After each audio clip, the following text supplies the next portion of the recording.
Hello welcome to GATE academy. तो आज हम डिस्कस करेंगे मास ट्रांसफर के बारे में। So as usual we are starting mass transfer with distillation calculations. ठीक है, तो आज की क्लास हम डिस्टिलेशन कैलकुलेशन से शुरू करेंगे and foremost we are going to have concept and the question. ठीक है, तो हम डिस्टिलेशन का एक सीरीज कंटिन्यू करेंगे starting from very basic questions और हम देखेंगे डिफरेंट वैरायटीज क्या हो सकता है।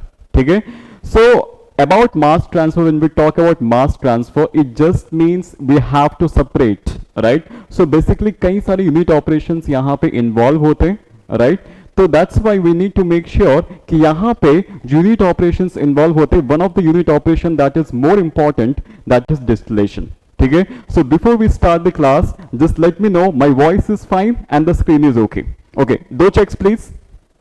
यस, दो चेक्स के लिए आप बता दीजिए voice and screen, two things. Okay, so यहाँ पे डिस्टिलेशन का जो कॉन्सेप्ट है वो आज हम देखने वाले हैं इक्विलिब्रियम के ऊपर। ओके, सो इक्विलिब्रियम के बेसिस पे एक छोटा सा क्वेश्चन होगा and we are going to see the concept how can be done.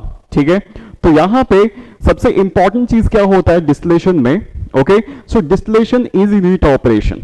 Okay, so distillation is a unit operation which involves separation of components. Okay, so it means that we have to make sure that we are using component separation by some method. Okay, by the concept of separability. ठीक है, तो इसका मतलब क्या है, यहाँ पे हम separation का concept use करेंगे, right? Then there is some basics that we need to go through. उसके बाद हम question को solve कर सकते हैं। ठीक है, तो आने वाले जितने भी क्लासेस होने वाली है वो उसमें कॉन्सेप्ट भी होगा और क्वेश्चन भी होगा, right? So starting from very basic, तो आज की क्लास हम इक्विलिब्रियम से शुरू करेंगे and for that reason we have to know some concepts related to equilibrium in regard to distillation. ठीक है, fine. So here first as we are starting mass transfer right from today, okay, every session will be having a new set of questions. ठीक है, उन questions को करने से पहले हम पहले कॉन्सेप्ट्स को डिस्कस करेंगे। ठीक है, तो आपको मैं ये सजेशन दूंगा, आप अपने नोट्स में उन सारे कॉन्सेप्ट्स को नोट करते जाइए so that it will B a good revision for you at the end of the day. ठीक है, तो इसका मतलब आपको जितने भी मैं यहाँ पे कॉन्सेप्ट्स बताऊंगा और वो सारे कॉन्सेप्ट्स हम क्वेश्चंस पे हम यूज करने वाले हैं। ठीक है, फाइन। सो आशुतोष, वार्म वेलकम। एग्जैक्टली, सो इससे पहले मैं एक चीज ये पूछूंगा, ओके, यूनिट ऑपरेशन और यूनिट प्रोसेस में क्या फर्क है। Okay, unit operation is a physical process और यूनिट प्रोसेस आपका है केमिकल प्रोसेस। ठीक है, तो जितने भी सेपरेशन प्रोसेस होती है वो हम यूनिट ऑपरेशंस के थ्रू देखेंगे। ठीक है, तो आज की क्लास के लिए जो यूनिट ऑपरेशंस होगा वो आपका क्या है, डिस्टिलेशन। ठीक है, तो डिस्टिलेशन में हम सेपरेशन करेंगे बाय सम मेथड या कोई कॉन्सेप्ट यूज होगा, उसके बारे में बहुत वाइडली डिस्कस करने वाले हैं। ठीक है, उसके बाद हम क्वेश्चन करेंगे। Okay, so let's start the concept of distillation. ठीक है, fine, let's start the concept of distillation.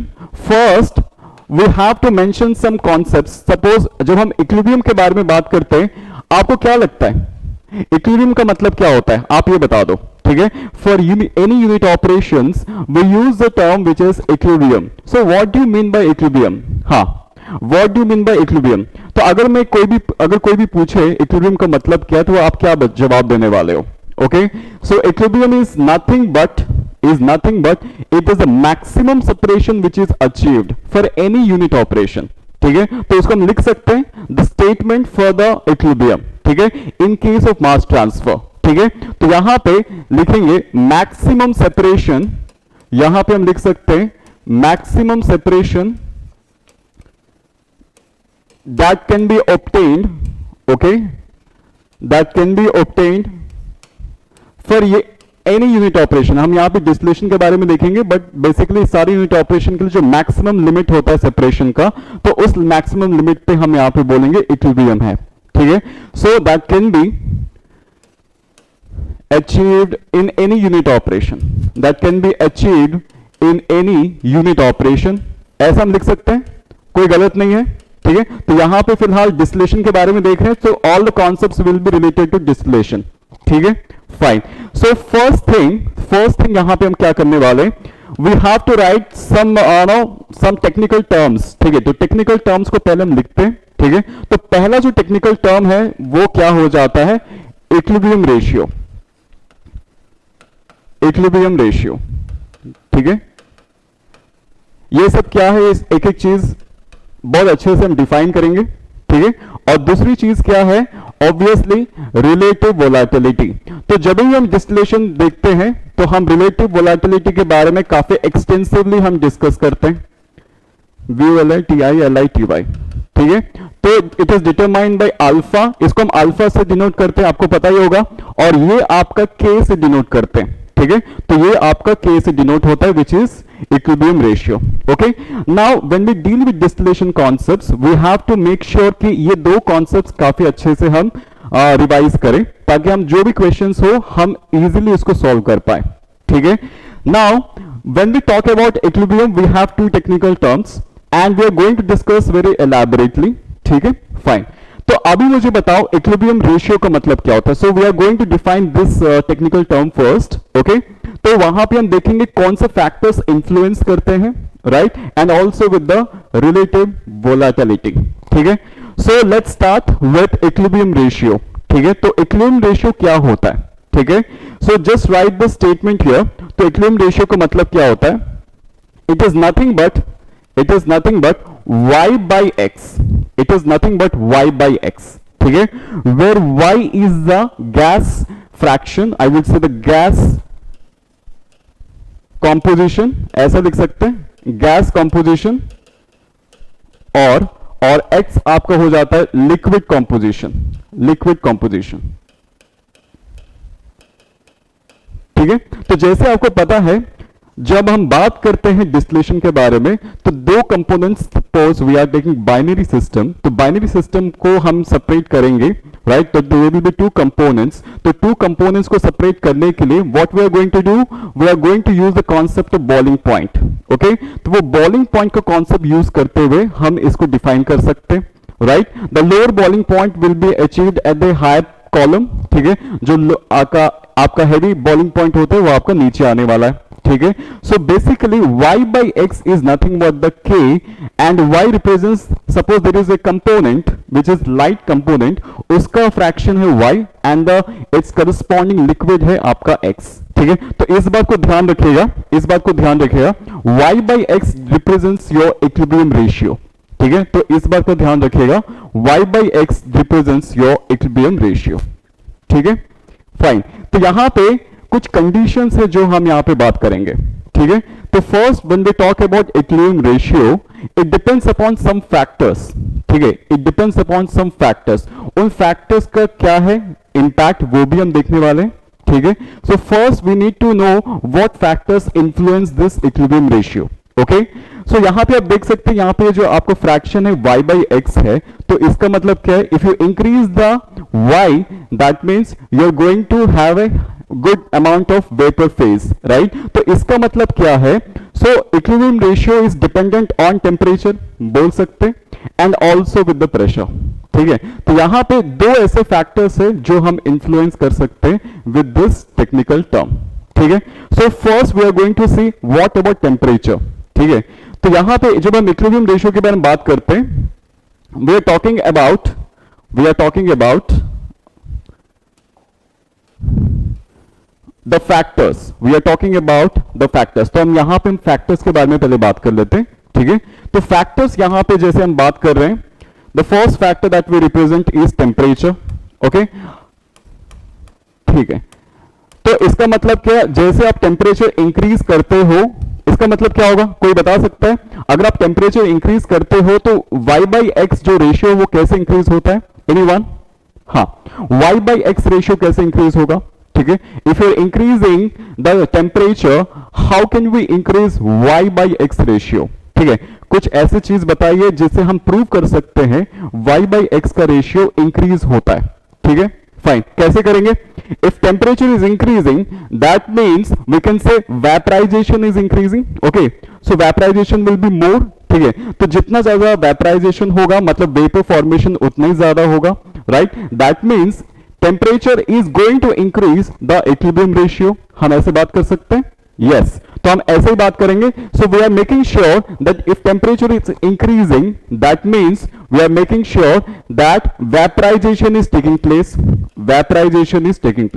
क्या हम ऐसे बात कर सकते हैं? वेपराइजेशन इज टेकिंग प्लेस, इसीलिए ये y बाई एक्स का रेशियो भी ज्यादा हो रहा है, ठीक है। तो y बाई एक्स रेशियो ज्यादा हो रहा है, इसका मतलब इक्विलिब्रियम रेशियो भी ज्यादा हो रहा है, ठीक है। तो इस बात का ध्यान देना, temperature is increasing, hence vaporisation is taking place, hence the y by x will increase, ठीक है। तो ये हो गया आपका विद रिगार्ड टू k, ठीक है। तो दूसरी बात क्या है, या दूसरा फैक्टर जो हम बात करने वाली वो प्रेशर है, और ये प्रेशर जो कॉन्सेप्ट है बहुत इंपॉर्टेंट है डिस्टिलेशन में, ठीक है। तो ये प्रेशर का कॉन्सेप्ट बहुत अच्छे से डिस्कस करेंगे, क्योंकि ये प्रेशर की वजह से आपको कई सारी चीजें इन्फ्लुएंस होता है, ठीक है। तो फिलहाल मैं यहाँ पे शॉर्टली बता रहा हूं, right. If you increase the pressure that means आपका जो इक्विलिब्रियम रेशियो है वो कम हो जाएगा, ठीक है। If you increase the pressure तो इसका मतलब आपको y बाई एक्स का रेशियो कम हो जाएगा। वो कैसे कम होगा मैं आपको बताने वाला हूं, ठीक है। तो y बाई रेशियो का आपका जो इक्विलिब्रियम रेशियो वो कम हो जाएगा if you increase the pressure, that means they are inversely proportional, ठीक है। When we talk about temperature directly proportional है, when we talk about pressure it will make you sure that it is inversely proportional. इतना आपका clear है Ashutosh? Only for the component basically. तो मैं यहां पे एक सिंगल कंपोनेंट को ले रहा हूं, ठीक है। बाइनरी सिस्टम में दो कंपोनेंट्स होते हैं, अगर मैंने एक कंपोनेंट को लिया है तो उस कंपोनेंट के रेस्पेक्ट में आपका एक वेपर कंपोजिशन होगा और लिक्विड कंपोजिशन होगा, ठीक है।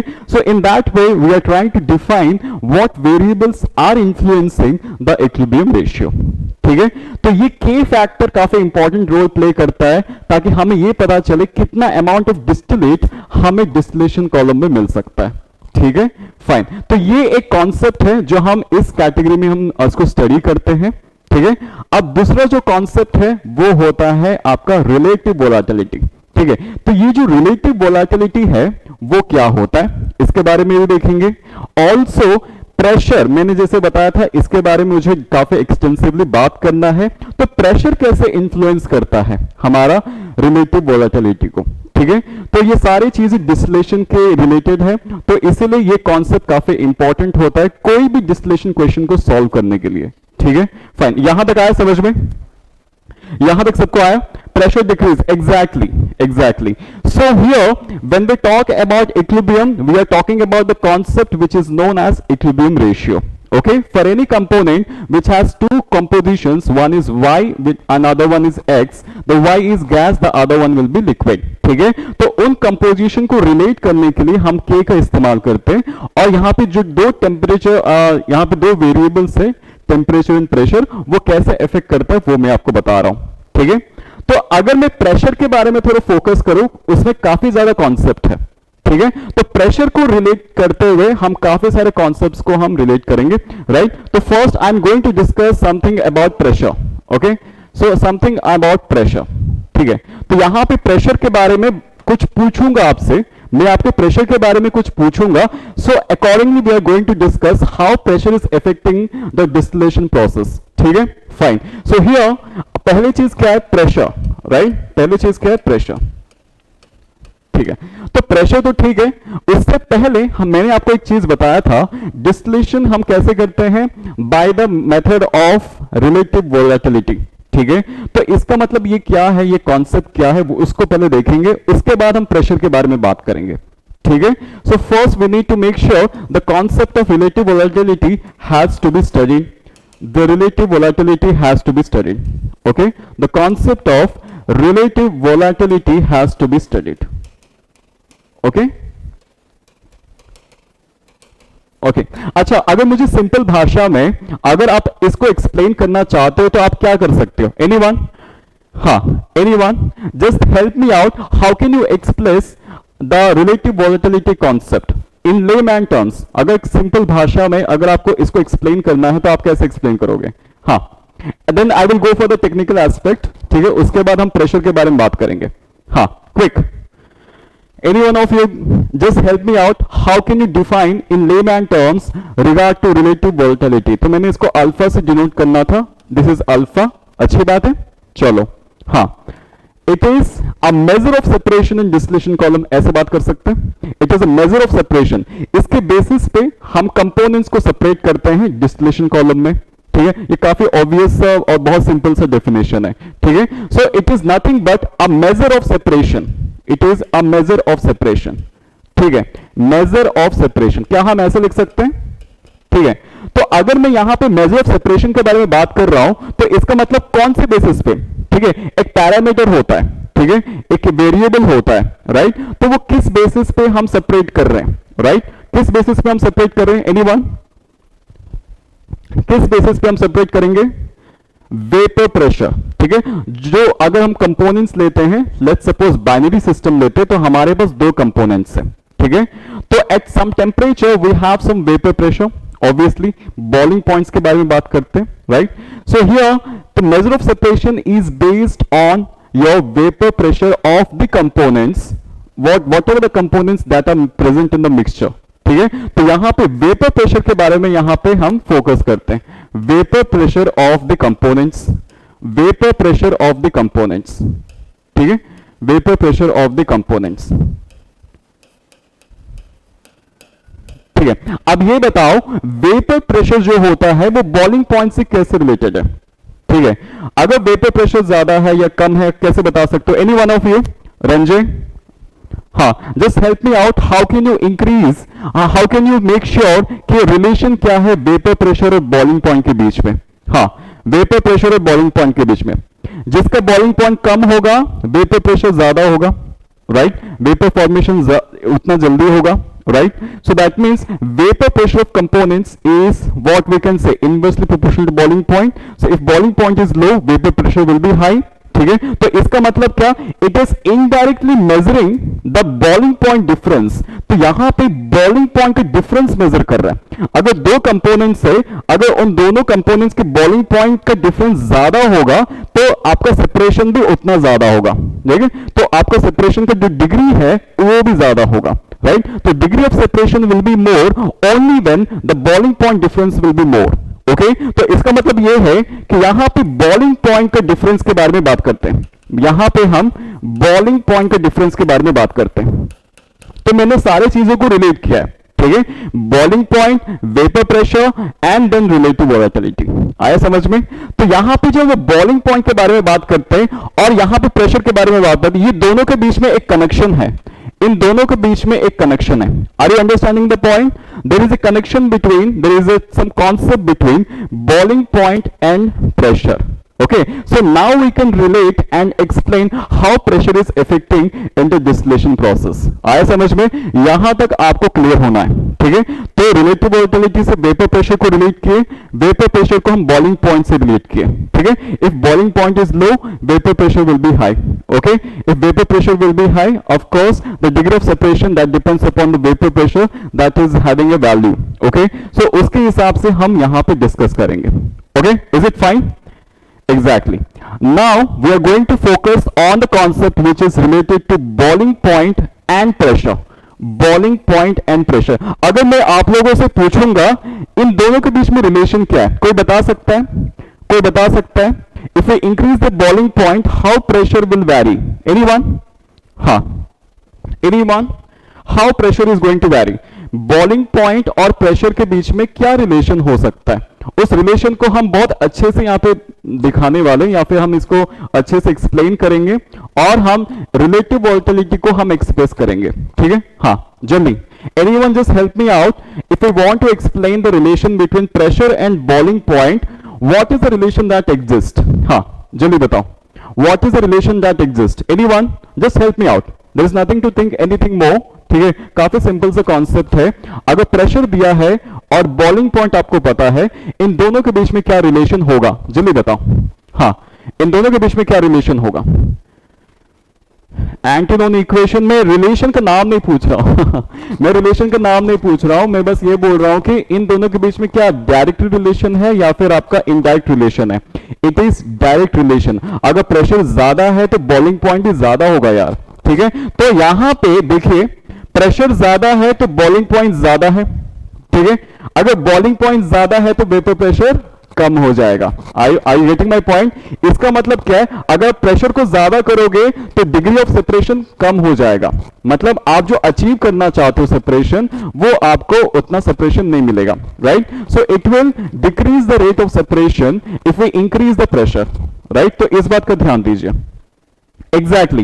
So it is not inversely proportional, it is directly proportional, guys. ठीक है, तो यहां पे प्रेशर में बता रहा हूं, let's draw a diagram. Okay, so I just mentioned what is the relationship between, तो यहां पे लीनियर रिलेशन है या फिर नॉन लीनियर, ये बता दो यार, लीनियर है या नॉन लीनियर है? Anyone just help me out, what is the relation, whether it is linear relation और नॉन लीनियर रिलेशन? मैं यहां पे डायग्राम के थ्रू भी बताने वाला हूं, डायग्राम के थ्रू भी बताने वाला हूं, एग्जैक्टली हाँ, डायग्राम के थ्रू भी बताऊंगा, ठीक है? ये कैसे वैरी कर रहा है, बॉइलिंग पॉइंट और प्रेशर कैसे वैरी करता है, लीनियरली वैरी करता है या फिर नॉन लीनियरली वैरी करता है? मैं आपसे पूछ रहा हूं, आपको अगर इंफॉर्मेशन पता है तो आप मुझे बताइए। हाँ, कैसे वैरी करेंगे, कैसे वैरी करेंगे, how can we vary, how can we vary, just help me out, या हाउ कैन वी वैरी?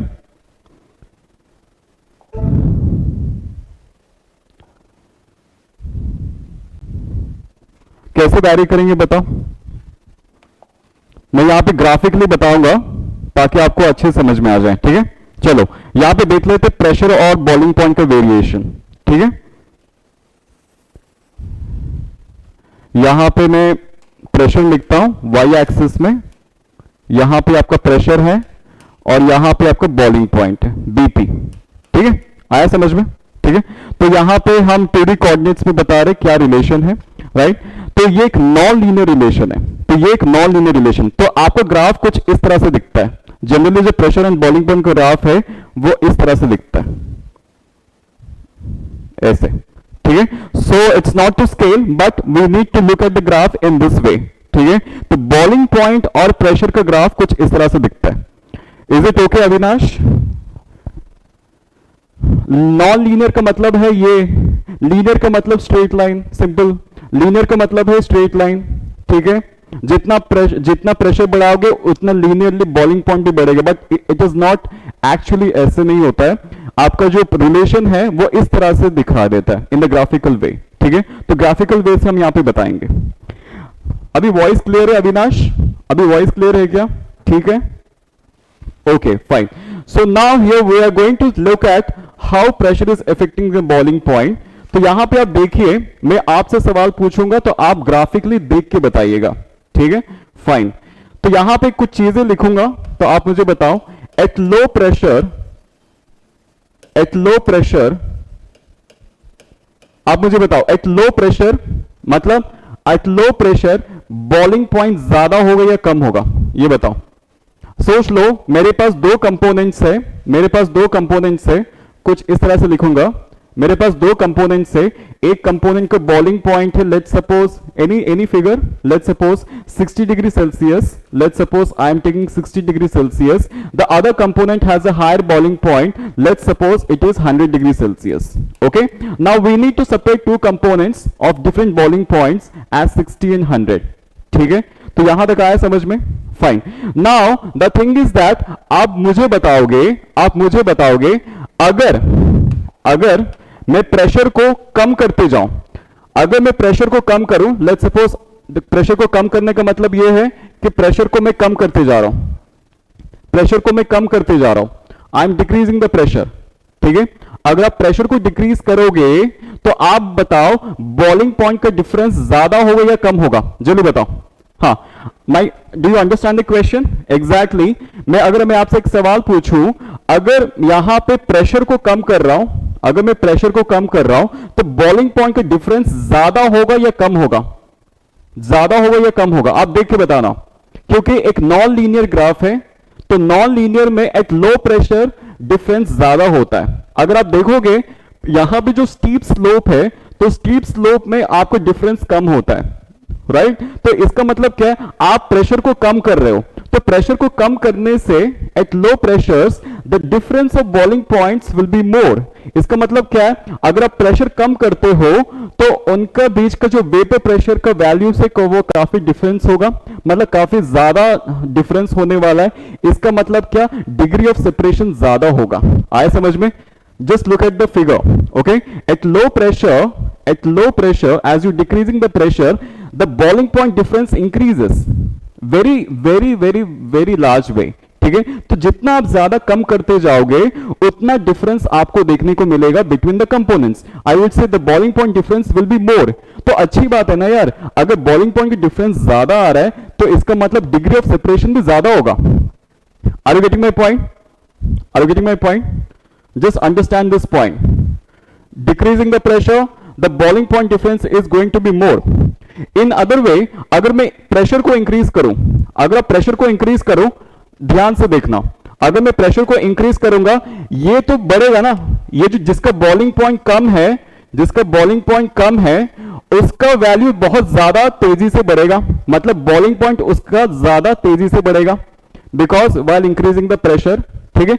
और जिसका बॉइलिंग पॉइंट 100 डिग्री सेल्सियस है उसका जो बॉइलिंग पॉइंट है थोड़ा निग्लिजिबल अमाउंट से इंक्रीज होगा।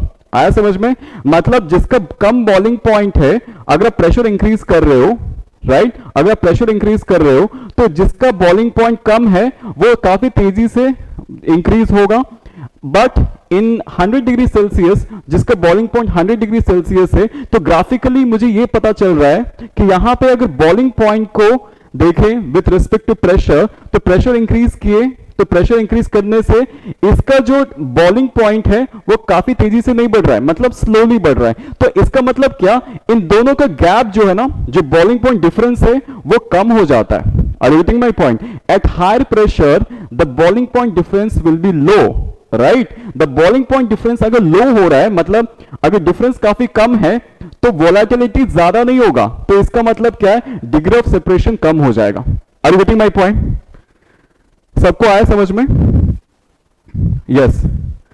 आशुतोष को एक सवाल है, ओके, लो वेपर प्रेशर जीरो हो जाए? नहीं नहीं, ऐसा नहीं होता है, उसका एक डेफिनेट वैल्यू होता है, right. So every liquid forms vapour at some temperature, right.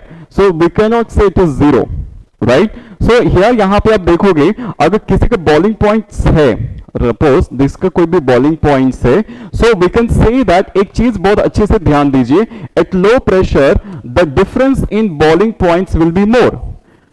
The difference in boiling points, difference in BP will be more. क्या हम ऐसे बता सकते हैं? Difference in BP will be more. अगर इसका मतलब मोर का मतलब क्या होता है, वोलेटिलिटी भी ज्यादा होगा, राइट। तो वोलेटिलिटी भी ज्यादा होगा, क्या हम ऐसे लिख सकते हैं? वोलेटिलिटी भी ज्यादा होगा, TILITY, ओके। इसका मतलब क्या, डिग्री ऑफ सेपरेशन भी ज्यादा होगा, डिग्री ऑफ सेपरेशन भी ज्यादा होगा। मेरे बोलने का मतलब आपको समझ में आ रहा है? How the pressure is influencing the boiling point, and according to this concept we can make sure by decreasing the pressure we can increase the degree of separation. आया समझ में आशुतोष? Exactly. आया समझ में? यहां तक आना समझ में, ओके। हाँ आशुतोष, एक सवाल, डिफरेंस डिक्रीज कैसे हो रहा है? अच्छा, डिक्रीज कैसे हो, आपको थोड़ा अच्छे से समझिएगा। यहां पे देखिए, चलो मैं प्रेशर इंक्रीज कर रहा हूं, यहां पे ध्यान से देखना, यहां पे ध्यान से देखना। प्रेशर मैंने इंक्रीज किया, ठीक है, प्रेशर मैंने इंक्रीज किया, तो प्रेशर इंक्रीज करने से जिसका बॉइलिंग पॉइंट कम है वो काफी तेजी से इंक्रीज करेगा। अब यहां पे देखो ना, ये स्लोप जो है काफी ज्यादा इंक्लाइंड है, ये काफी ज्यादा इंक्लाइंड है, किसके लिए? जिसका बॉइलिंग पॉइंट कम है। अगर प्रेशर को बढ़ा रहे हैं, अगर प्रेशर को इंक्रीज कर रहे हैं तो बॉइलिंग पॉइंट का वैल्यू भी इंक्रीज हो रहा है। बॉइलिंग पॉइंट का वैल्यू इंक्रीज तो हो रहा है बट सिग्निफिकेंटली इंक्रीज हो रहा है, सिग्निफिकेंटली इंक्रीज हो रहा है। बट अगर आप देखोगे 100 डिग्री सेल्सियस के केस में, यहां पे आप देखोगे यहां पे उतना डिक्रीज नहीं, मतलब उतना इंक्रीज नहीं मिलेगा विथ रिस्पेक्ट टू प्रेशर। अगर प्रेशर इंक्रीज कर रहे हो तो 100 डिग्री सेल्सियस का जो है बॉइलिंग पॉइंट, जिसका बॉइलिंग पॉइंट 100 डिग्री सेल्सियस है, it will be around some points, ठीक है। तो इसका मतलब क्या, दोनों का डिफरेंस काफी कम हो जाएगा। Are you getting my point Ashutosh? यहां तक आए, बस इस बात को समझ जाइए, प्रेशर इंक्रीज करने से डिफरेंस कम हो रहा है, इस बात को समझिए। यहां पे बॉइलिंग पॉइंट 60 डिग्री सेल्सियस का ज्यादा है, मतलब बॉइलिंग पॉइंट कम है, तो आप प्रेशर को ज्यादा बढ़ा रहे हो, तो प्रेशर को इंक्रीज किए, तो प्रेशर को इंक्रीज करने से आपको क्या मिला, ये काफी तेजी से इंक्रीज होगा क्योंकि स्लोप, यहां पे स्लोप है, राइट। तो अगर यहां पे 100 डिग्री सेल्सियस में देखें, यहां पे स्लोप नहीं है, उतना ज्यादा वेरिएशन नहीं आएगा, as you can see from the graph. तो इसका मतलब आपका गैप कम हो जाएगा ना, प्रेशर को बढ़ाने से। अगर गैप कम हो रहा है मतलब वोलेटिलिटी भी कम हो जाएगा, तो इसका मतलब सेपरेशन क्या हो जाएगा, कम होगा। आया समझ में? मतलब क्या है, temperature on pressure, temperature and pressure directly proportional है। तो अगर हम रिलेटिव वोलेटिलिटी के बारे में बात करते हैं, तो अगर टेम्परेचर को ज्यादा करते हो तो प्रेशर भी ज्यादा होगा, राइट, प्रोपोर्शनल है। अगर प्रेशर ज्यादा होगा इसका मतलब क्या, आपको डिग्री ऑफ सेपरेशन कम होगा। इस बात को ध्यान रखिएगा, ठीक है, तो इस बात को ध्यान रखिए। So this is the only concept that we need to prepare when we talk about pressure, ठीक है। तो हाई प्रेशर में इसका ऑपोजिट हो जाएगा, ठीक है, फाइन। यहां तक आया समझ में? आया समझ में? This point is very very important for any questions related to distillation column. ये जनरली पूछते हैं आपके कई सारे इंटरव्यूज में, how pressure is affecting in the distillation column, right. So anything that relates to pressure, आप इस कॉन्सेप्ट को बहुत अच्छे से एक्सप्लेन करिएगा। आपको जो भी आंसर होगा it is related to this graph, ठीक है। तो जो भी अगर हम बताना चाहते हैं, प्रेशर वर्सेस बॉइलिंग पॉइंट का जो भी ग्राफ होता है वो हमेशा नॉन लीनियर ग्राफ होता है, as I have shown in the figure, ठीक है। तो लो प्रेशर में आपका सेपरेशन ज्यादा होता है, हाई प्रेशर में आपका सेपरेशन कम होता है। बस इतना आपको समझना है, ठीक है। All these four are single component. मैं सिंगल कंपोनेंट के बारे में बात कर रहा हूं। सिंगल कंपोनेंट में यहां पे दो कंपोनेंट्स हैं, तो दो कंपोनेंट्स का बॉइलिंग पॉइंट डिफरेंसेस के बारे में बात कर रहा हूं, ठीक है। तो कैसे डिफरेंस आपको इन्फ्लुएंस करता है वोलेटिलिटी के, राइट। यहां तक आया समझ में? Every one of you, have you understood this part at least? This is a very critical aspect of distillation column. That means for relative volatility, if you increase the temperature, of course, if you are increasing the temperature, the vaporization will take place. ठीक है? But what is happening if you increase the temperature, the pressure is also increasing, right? If you increase the pressure, that means, of course, the relative volatility is going to decrease. The difference between the vapor pressures, मैं ये बता रहा हूँ, difference between the vapor pressures is going to decrease. तो इसका मतलब क्या है?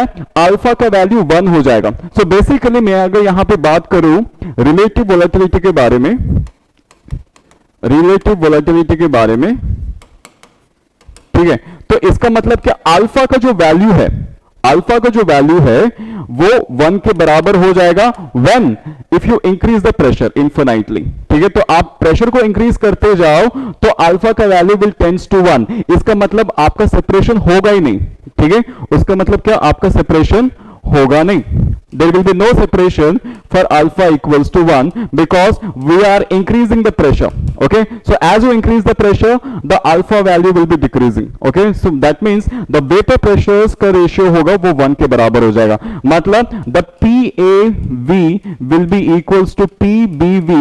इसका मतलब क्या है, vapor pressures of both the components in case of binary system will be same। यहां तक आपको समझना है। आया समझ में आपको यहां तक? Then we will solve the question. Then we will solve the question. Yes, you have a query.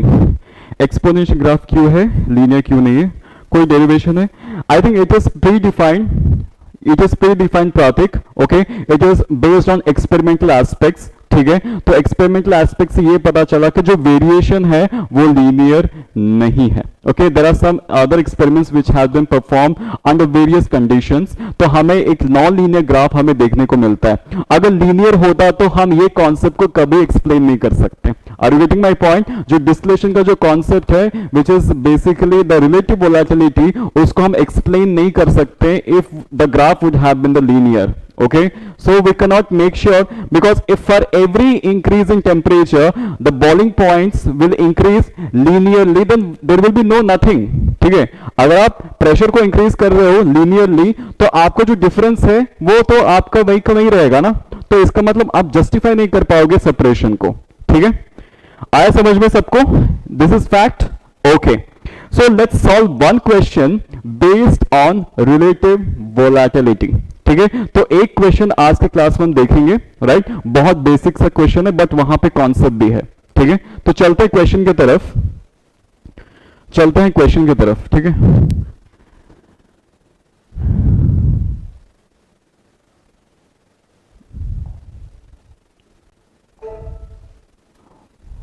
Okay, my question on the screen here, my question is there on the screen. आप question एक बार check कर लीजिए, yes, question एक बार check कर लीजिए, यहां पे काफी सारी चीजें मेंशन्ड है. Let's write what is given as per the given question. ठीक है, चलो ठीक है, फाइन. हाँ, तो यहां पे आपको पूछा गया है what is been asked here, reflux ratio आपसे पूछा गया, रिफ्लक्स रेशियो आपसे पूछा गया. So I am just asking you the questions, if you know the concept just help me out. ठीक है, आप मुझे बताओ रिफ्लक्स रेशियो कैसे निकालते हैं. हाँ, रिफ्लक्स रेशियो का जो कॉन्सेप्ट है वो कहां से आता है. अगर आपको रिफ्लक्स रेशियो निकालना है तो आप कहां से स्टार्ट करोगे. You need to have something so that we can start with calculation of reflux ratio. हाँ, you can start the calculation with reflux ratio. कोई ऐसा चीज है, we can start definitely. Reflux ratio जो है, जो रिफ्लक्स रेशियो है, we can get reflux ratio from where, from the operating line. अगर आपको याद है तो आप बोल सकते हो the operating line of enriching section.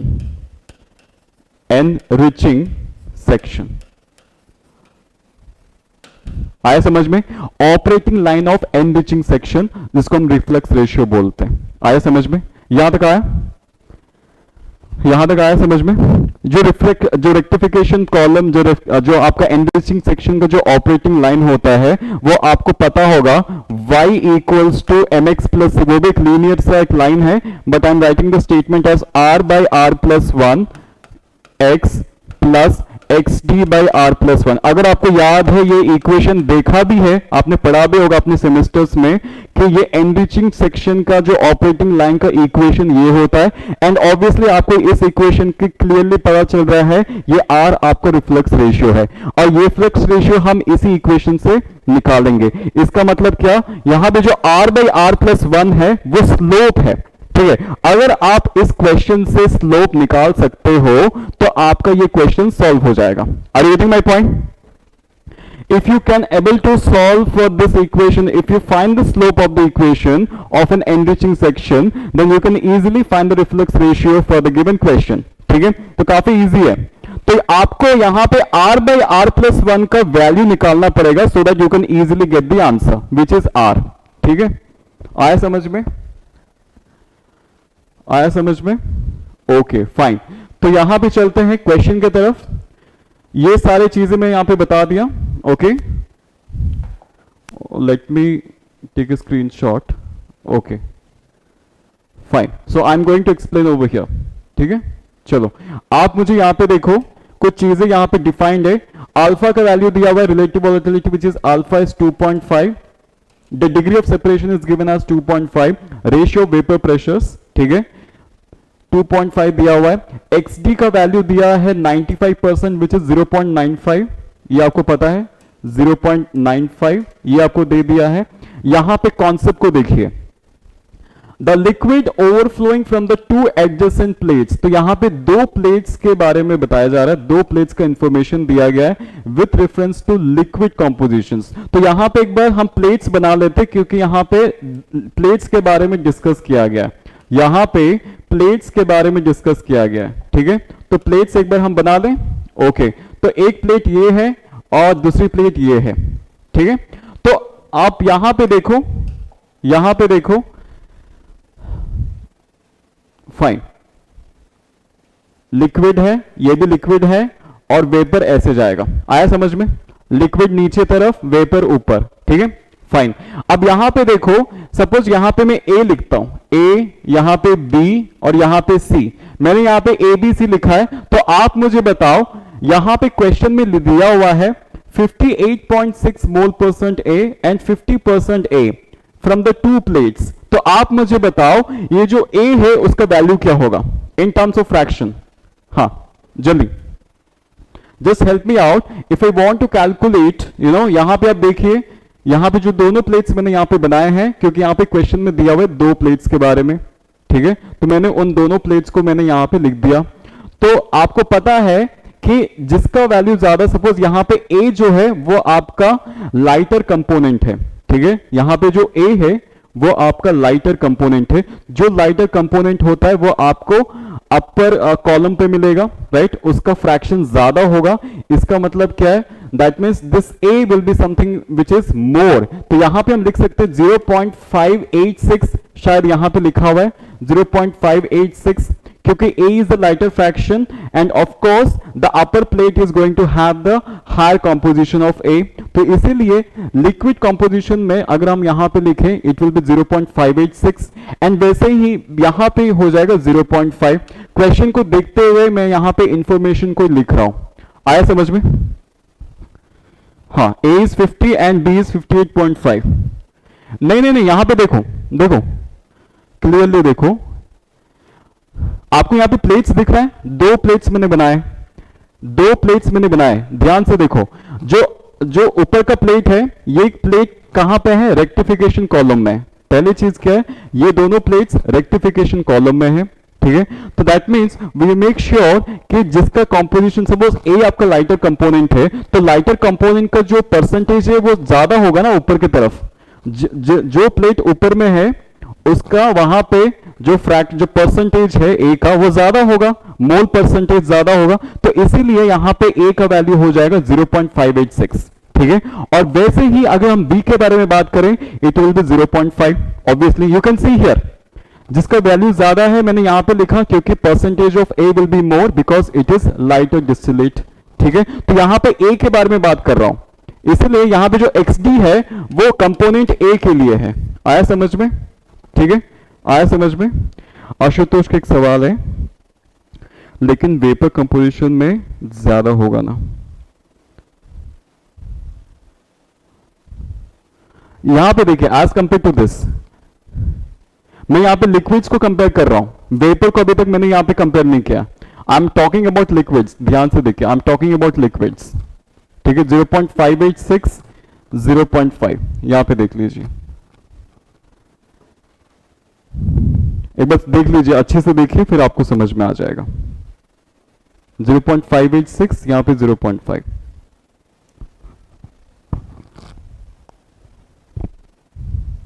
I'm talking about liquid. I'm talking about liquids. I'm comparing the two liquids that is coming from both the plates. मैं इसके बारे में बता रहा हूं। 0.586, 0.5 आया समझ में यहां तक? ये पार्ट अच्छे से समझ लेना यार, बहुत अच्छे से आशुतोष, काफी क्लियर हो जाना। मैं यहां पे वेपर के साथ मैं यहां पे कंपैरिजन नहीं कर रहा हूं, वेपर एंड लिक्विड में कितना परसेंटेज होगा उस पे बेसिस पे नहीं, मैं इस पे बेसिस पे बात कर रहा हूं, ठीक है, द परसेंटेज ऑफ ए, ठीक है। तो यहां पे आप एक बात याद रखो, जब हम इक्विलिब्रियम के बारे में बात करते हैं, this 0.5, this B and C will be in equilibrium, क्योंकि बी आपका लिक्विड है और सी आपका गैस है, तो B and C will be in equilibrium because यहां पे क्वेश्चन में लिखा हुआ है प्लेट एफिशिएंसी 100%। तो प्लेट एफिशिएंसी 100% है तो वो आपका इक्विलिब्रियम प्लेट हो जाएगा, मतलब इक्विलिब्रियम स्टेज हो जाएगा। जो इक्विलिब्रियम स्टेज में B and C will be in equilibrium, मतलब vapour phase and this liquid phase will be in equilibrium. Simple सी बात है, यहां तक आया समझ में?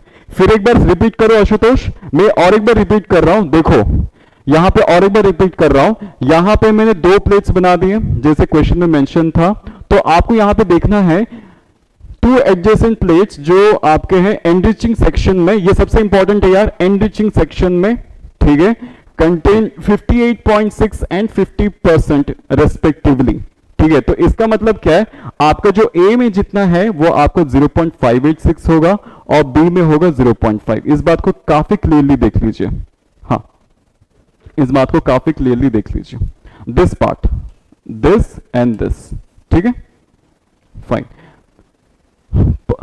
A is a lighter component, definitely it is going to have higher percentage. Just compare with the liquids, I'm not comparing with the gas, ठीक है। अगर आप गैस के साथ कंपेयर कर रहे हो आशुतोष, देन आपका कहना सही हो जाएगा ऑब्वियसली। तो gas is going to have the higher degree of A, मतलब जो लाइटर कंपोनेंट है वेपर फेस में ज्यादा होगा as compare to liquid component, ये आप बोल सकते हो, ठीक है, ये आप बोल सकते हो। बट यहां पे लिक्विड्स को मैं कंपेयर कर रहा हूं, अपर प्लेट में जो लिक्विड है उसमें ऑब्वियसली परसेंटेज ज्यादा होगा ना एज कंपेयर टू बी। आया समझ में आशुतोष? इस चीज को ध्यान से देखिए, वेपर और लिक्विड को कंपेयर करोगे तो वेपर फेज में लाइटर कंपोनेंट ज्यादा होगा, ये सबको पता है, ठीक है। But when we talk about the liquids, the obviously the liquid in the higher plate will be having the high percentage of A, right, fine. तो यहां पे आप देखिए, अब हम क्वेश्चन को सॉल्व करते हैं। हमारे क्वेश्चन में सॉल्व करने का जो पहला स्टेज है वो आपका बी एंड सी को रिलेट करेंगे, क्योंकि यहां पे प्लेट एफिशिएंसी 100% है। तो प्लेट एफिशिएंसी 100% का मतलब यही होता है कि प्लेट आपका इक्विलिब्रियम अचीव हो चुका है, राइट। तो प्लेट आपका इक्विलिब्रियम अचीव हो चुका है, प्लेट आपका इक्विलिब्रियम है, ठीक है। तो अगर प्लेट आपका इक्विलिब्रियम है, the vapour which is living is equilibrium with the B, मतलब C is equilibrium with the B. तो अगर इस रिलेशन को देखें, अगर आपको याद होगा y equals to alpha x 1 plus alpha minus 1 into X, क्या आपको पता है ये रिलेशन? ऑब्वियसली। तो इस रिलेशन को यूज करते हुए हम ये बता सकते हैं जो आपको मैक्सिमम सेपरेशन जो अचीव होगा उसमें वेपर और लिक्विड का क्या क्या कंपोजिशन है, इस इक्वेशन के थ्रू हम बता सकते हैं। Are you getting my point? Yes Ashutosh, आपका एक सवाल है। हाँ एग्जैक्टली आशुतोष, आपने सही पकड़ा, ठीक है। तो यहां पे आप देखोगे इन दोनों स्टेजेस को देखते हुए अगर मैं यहां पे C का वैल्यू पूछूं तो क्या होना चाहिए, आप मुझे बताओ। अगर B का वैल्यू 0.5 है जिसका मतलब X है, तो यहां पे X के जगह 0.5 लिखो, राइट, X के जगह पे 0.5 लिखो, और ये अल्फा के जगह में क्या लिखोगे 2.5, क्योंकि क्वेश्चन में दिया हुआ है अल्फा का वैल्यू कितना है 2.5, ठीक है। तो अल्फा 2.5 हो जाएगा और x का वैल्यू है 0.5। सो अगर आप सॉल्व करोगे तो आपको y मिल जाएगा, y का मतलब है c मिल जाएगा, आपको c मिल जाएगा, राइट। तो c कितना है, c कितना, तो यहां पे c लिख देता हूं आपके लिए, क्योंकि हमने यहां पे c को मेंशन किया हुआ है। The c will be equals to alpha 2.5 which is equals to y, ठीक है, इंटू x आपको 0.5 है, 1 प्लस अल्फा का वैल्यू कितना है यहाँ पे 2.5 माइनस 1 इंटू x का वैल्यू कितना है 0.5, ठीक है, x का वैल्यू है 0.5। इसका मतलब क्या है, विथ रिस्पेक्ट टू b मैं c को कैलकुलेट कर रहा हूं because it's an equilibrium stage, ठीक है। तो आप मुझे बताओ यहां पे y का वैल्यू क्या होगा, दैट मीन c का वैल्यू क्या होगा। Yes, Pratik is answering. If x is 0.5, then the value of y, which is c, it is 0.714. Okay? तो इसका मतलब ये है the c will be equals to 0.714. Now it's fine. काफी clearly देखिए, ठीक है, काफी क्लियरली इस चीज को देखिए, c का वैल्यू हो जाएगा 0.714. That means this stage efficiency is 100%. That means we are going to achieve a maximum separation which is an equilibrium separation. Under those conditions we can say that this y and x, basically b and c, will be having 0.5 and 0.714 respectively. आया समझ में? यहां तक आपको आया समझ में? This is very easy to know. यहां तक आया, यहां तक आया, आ चुका होगा, यहां तक आपका आ गया। चलो अब ये आपका पहला calculation, this is calculation number 1। अब कैलकुलेशन नंबर 1 से आपको c का वैल्यू पता चल गया। From calculation 1 you have got the value of c, right, fine. Now still we need to go for another calculation. अब यहां पे देखिए दूसरा कैलकुलेशन कुछ इस तरह से होगा। For that I need to draw the graph. डिस्टिलेशन का ग्राफ आपको पता ही होगा ना, y versus x। If you know the graph, y versus x, so this will be a straight line as you know, so this will be a straight line, ठीक है। तो straight line का जो इक्विलिब्रियम है वो इस तरह से होगा, ये भी आपको पता है, ग्रेट। अब यहां पे देखिए अगर आपका x का वैल्यू 0.5 है तो just I am going to write x equals to 0.5, यहां पे मेंशन कर रहा हूं, x इक्वल्स टू क्या हो जाएगा 0.5, ठीक है, x इक्वल्स टू 0.5। तो यहां पे इस पॉइंट पे x का वैल्यू 0.5 है और ये रिलेशन क्या है, इक्विलिब्रियम रिलेशन है। तो y का वैल्यू आपका कितना आया 0.714। तो आप ग्राफिकली अगर देखोगे, so I am just making sure कि आपको इस पॉइंट पे टच करेगा, इस पॉइंट पे टच करेगा, दिस इज 0.714, दिस इज 0.714, ठीक है। अगर आपका ये है, सपोज आपको दूसरा लिक्विड कंपोजिशन आपको दे रखा है 0.586, यहां पे दो लिक्विड कंपोजिशन दे रखे हैं, 0.586, दूसरा आपका 0.5। तो 0.586 को हम ग्राफ में दिखा सकते हैं, तो क्या कहां पे लिखोगे, यहां पे लिखोगे, क्योंकि इसका वैल्यू ज्यादा है 0.586। तो आप एक काम करो, इन दोनों को यहां पे इस तरह से रिलेट करो, ऐसे करके, ठीक है। ये पॉइंट मिल जाएगा आपको। यहां तक आया समझ में, यहां तक सबको आया समझ में? This point, why have written this point, I am just explaining, ठीक है। अब 0.714 को मैंने यहां पे एक्सटेंड किया है और 0.586 को यहां पे एक्सटेंड किया है, ठीक है। और ये पॉइंट आपको मिल चुका, ठीक है। लाइन कितने पॉइंट से बनता है? 2 पॉइंट्स, मिनिमम आपको 2 पॉइंट्स चाहिए लीनियर लाइन बनाने के लिए, क्योंकि आपको मैंने बताया था जो एनरिचिंग सेक्शन का ऑपरेटिंग लाइन है वो एक लीनियर है, ठीक है। तो इसका मतलब क्या, हमें 2 पॉइंट्स की जरूरत पड़ जाएगी। तो यहां पे सिर्फ एक ही पॉइंट है, यहां पे कितने पॉइंट है? सिर्फ एक पॉइंट है। We need another point so that we can draw the straight line, that mean the line of an operating line for an enriching section, ठीक है। The operating line for an enriching section, in order to draw that line, we need another point. We need another point. तो another point कहां से आएगा, कोई बता सकता है? दूसरी पॉइंट अगर हमें चाहिए और तभी हम लाइन बना सकते हैं, तो लाइन बनाने के लिए दूसरी पॉइंट कहां से लेके आएंगे? Because we know that the 95% जो डिस्टिलेट का कंपोजिशन है वो कितना है? 95% है। तो इसका मतलब यहां पे जो होगा, 0.95 और 0.95 होगा, ऑब्वियसली 0.95 0.95 आप देख लीजिए, 0.95 अगर आप इसे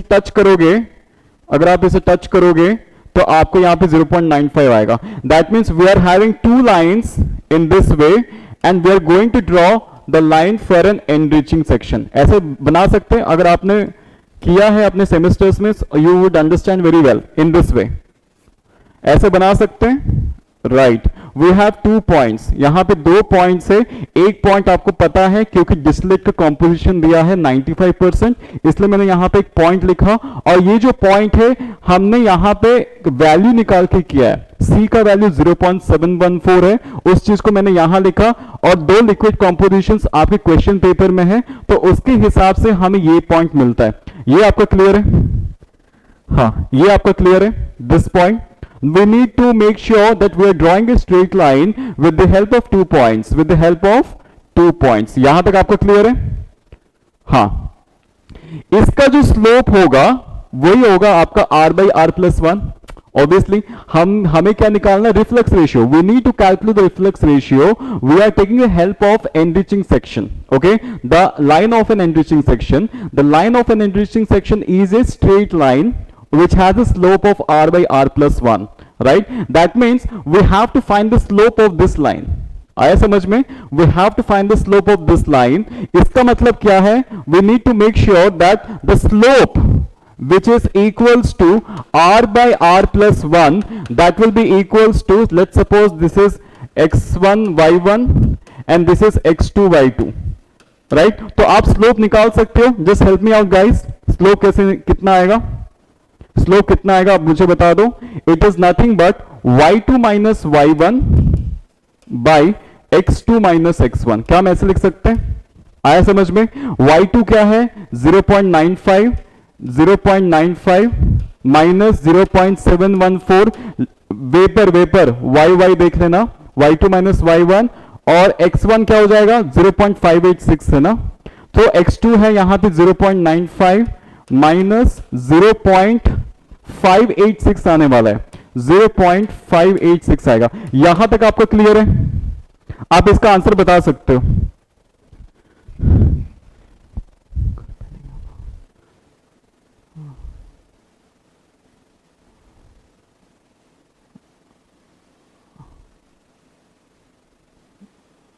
समवेयर रॉन्ग, सही है ना? Somewhere right or wrong, just look at the figure, Pratik, and let me know.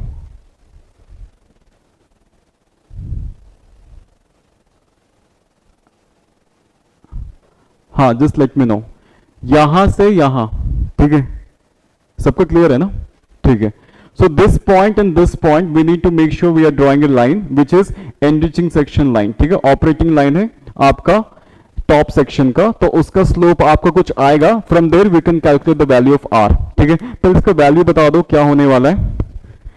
Prateek, have you understood why I have written that way? Okay fine, great, exactly.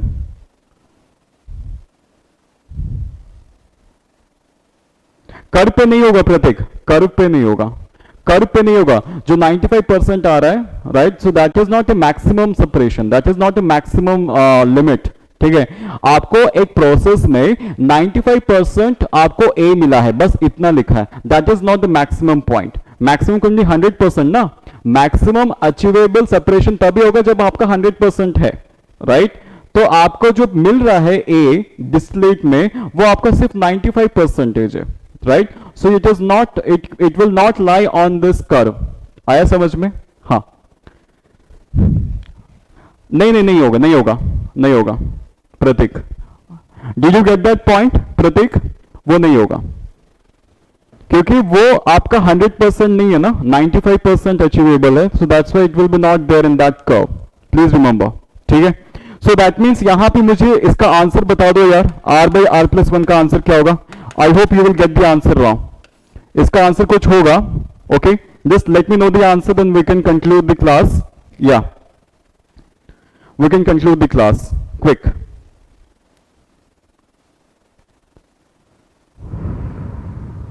जल्दी बताओ. r बाई आर प्लस 1 का कोई value होगा, there will be some value which is r by are plus 1. ये बता सकते हो? हाँ, I'm asking the value. I've written the values. Just calculate and let me know the ratio.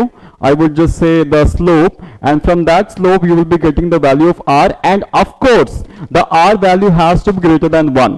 Has to be greater than 1. That's very important. Pratik, is it clear to you what I've explained right now? ठीक है? It will be not on this curve. It will be on this point. Okay, fine. Let me know the value quick so that I can get the answer. मुझे value बता दो, फिर मैं r का value बता सकता हूं. ठीक है, r has to be greater than 1. इस बात का ध्यान रखना. अगर r का वैल्यू 1 आ रहा है मतलब आपका आंसर गलत है. You are doing the calculations mistake somewhere. So let me know the answer for r quick. Let me know the answer fast fast. काफी इजी है यार, मुझे आंसर बता दो. We have another class, economics की class शुरू होगी 10 बजे. So just help me out with the answer. Yeah, quick. So basically what यहाँ पे सारी चीजें मेंशन किया. ये आपका कैलकुलेशन नंबर 2 है. So we have introduced 2 calculations. One is based on the liquid composition and vapor, and the second one is will be the slope calculation. वहां से हमें r का वैल्यू मिलेगा. आप मुझे कैलकुलेट करके बता दो यार, इजी है. मेरे पास आंसर है. आई जस्ट मेक श्योर कि आपका आंसर मेरे आंसर के साथ मैच करें. हाँ, जल्दी बताओ. इजी है, काफी इजी है, बता दोगे आप लोग. हाँ, 0.95 minus 0.714. The r value has to be greater than 1. The r value has to be greater than 1. This is very important. This is very very important. हाँ, quick.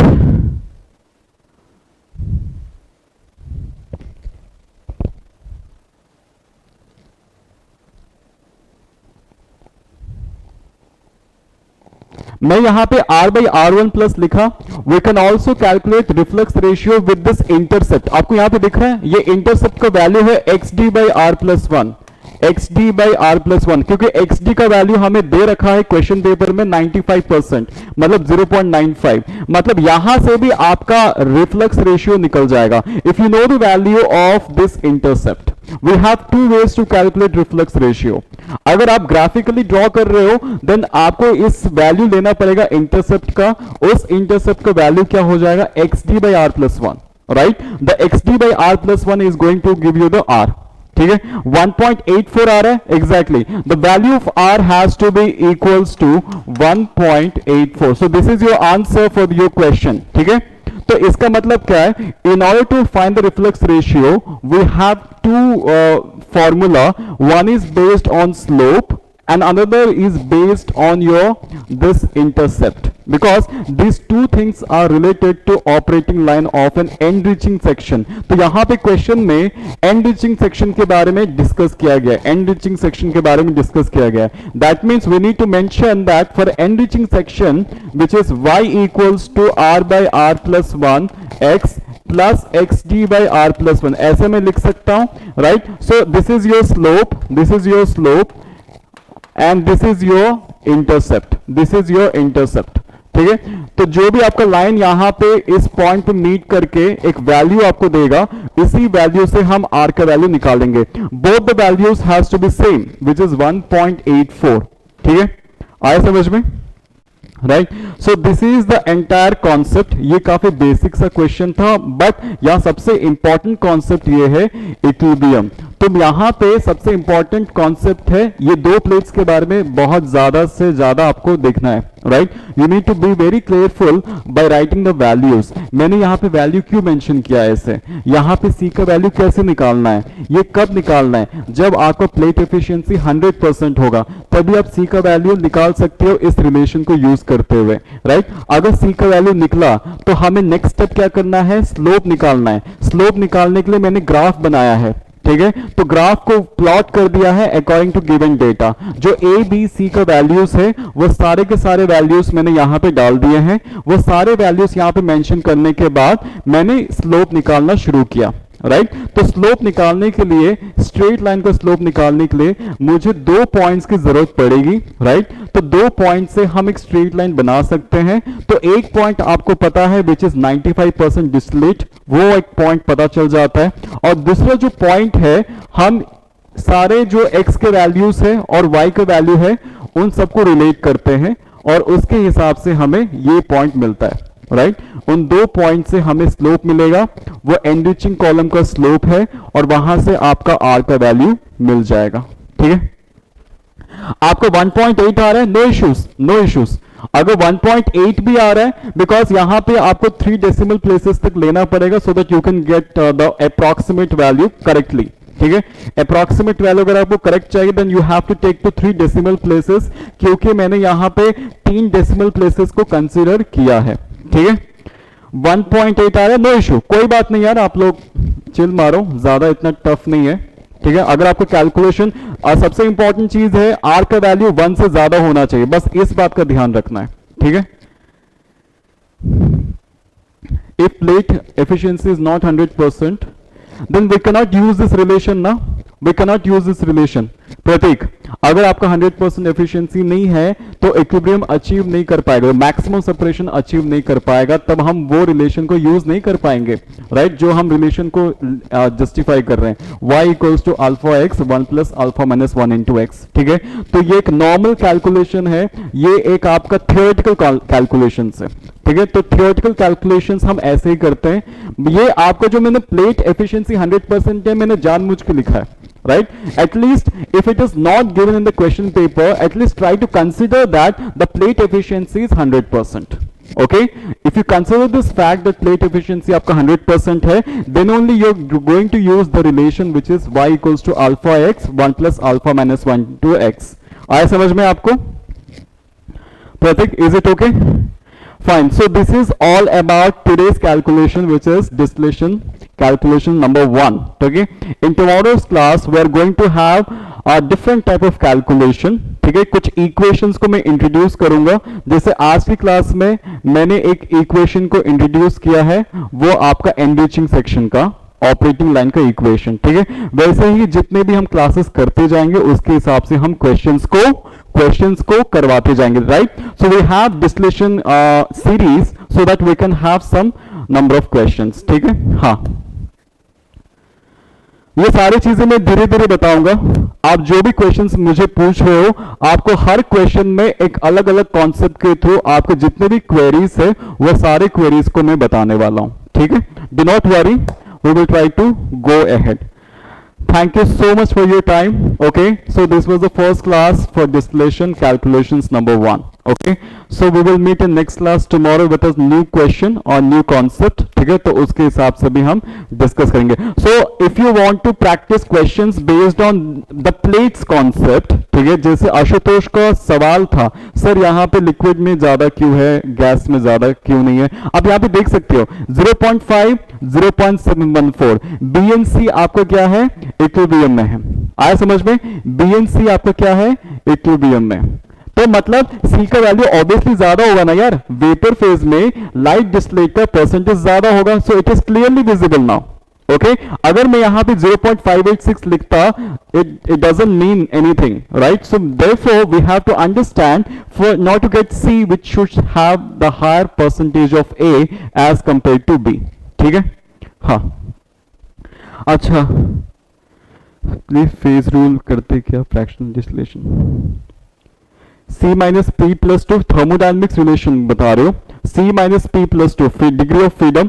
Yes, we can use the phase rule because phase rule justifies what variables are affecting the system. अगर मैं relative volatility के बारे में बात करूं तो हम यहां पे बात कर सकते हैं प्रेशर के बारे में, टेम्परेचर के बारे में, तो इसलिए phase rule plays a very vital role. ठीक है, तो यहां पे विदाउट केमिकल रिएक्शन वाला फेज रूल अप्लाई करेंगे. C minus p plus two जो आप डिस्कस करते हैं थर्मोडायनेमिक्स में, तो फेज रूल ये बताता है कि कितने वेरिएबल सफिशिएंट है सिस्टम को डिफाइन करने के लिए. अगर मैं डिस्टिलेशन कॉलम के बारे में बात करूं, so there are so many variable that affects the distillation column. ठीक है, तो कंपोनेंट्स और आपका फेजेस, उसके फेजेस आपके दो होते हैं. ठीक है, कंपोनेंट्स डिपेंड करते हैं आप कितने कैसे कंपोनेंट ले रहे हो, बाइनरी सिस्टम या फिर आपका टर्नरी सिस्टम, मतलब सिस्टम के हिसाब से. ठीक है, तो उसके हिसाब से आपका वेरिएबल्स डिसाइड होगा. वेरिएबल डिसाइड होगा तो तभी हम पूरे सिस्टम को डिफाइन कर सकते हैं. ठीक है, तो यहां पे जो सिस्टम है वो डिस्टिलेशन सिस्टम के बारे में बात कर रहा हूं. ठीक है, आया समझ में आपको. So for many questions, I'm going to make sure कि मैं questions आपको करवा दूं. Then I will target some of the books that you need to follow. Okay. So in subsequent classes, I'm also taking some question from the books. Okay. Some important authors के books. Treble बहुत famous book होता है, but if we want to prefer for good calculations, then we can go. ठीक है, in that way. Okay. So now don't bother about those books. Okay. अभी initial stage है, तो आप questions को धीरे धीरे सॉल्व करते जाइए. जहां भी डाउट होता है then we can refer some concepts. Okay, and according to concepts we are going to refer the books also. Okay, कौन से बुक में वो कॉन्सेप्ट क्वेश्चन है, तो एवरीथिंग विल बी डिस्कस्ड. ठीक है, हाँ. आया समझ में आपको सब कुछ. मेरी नोट सफिशिएंट है. अभी मैंने कोई नोट्स नहीं दिया है वैसे. मैं बस समझाने के लिए मैंने आपको कुछ पॉइंट्स दिए हैं और उस पॉइंट्स के बेसिस पे मैंने इस क्वेश्चन को सॉल्व किया. मेरा जो मोटिव है इन क्लासेस का कैलकुलेशंस करवाना है. ठीक है, कॉन्सेप्ट बहुत थ्योरेटिकल कॉन्सेप्ट्स काफी सारे हैं, राइट, बट यहां पे क्वेश्चंस को कैसे अप्रोच करना, दैट्स मोर इंपॉर्टेंट, बिकॉज आपको वही करना पड़ेगा क्वेश्चन पेपर में. ठीक है, तो उसके लिए जितना कॉन्सेप्ट सफिशिएंट है, मैं ज्यादा कॉन्सेप्ट्स में नहीं पढ़ा रहा हूं. जितना कॉन्सेप्ट इस क्वेश्चन में जरूरत है, मैं वही कॉन्सेप्ट को मैं वहां पे डील कर रहा हूं. ठीक है, हाँ. Is it okay? हाँ.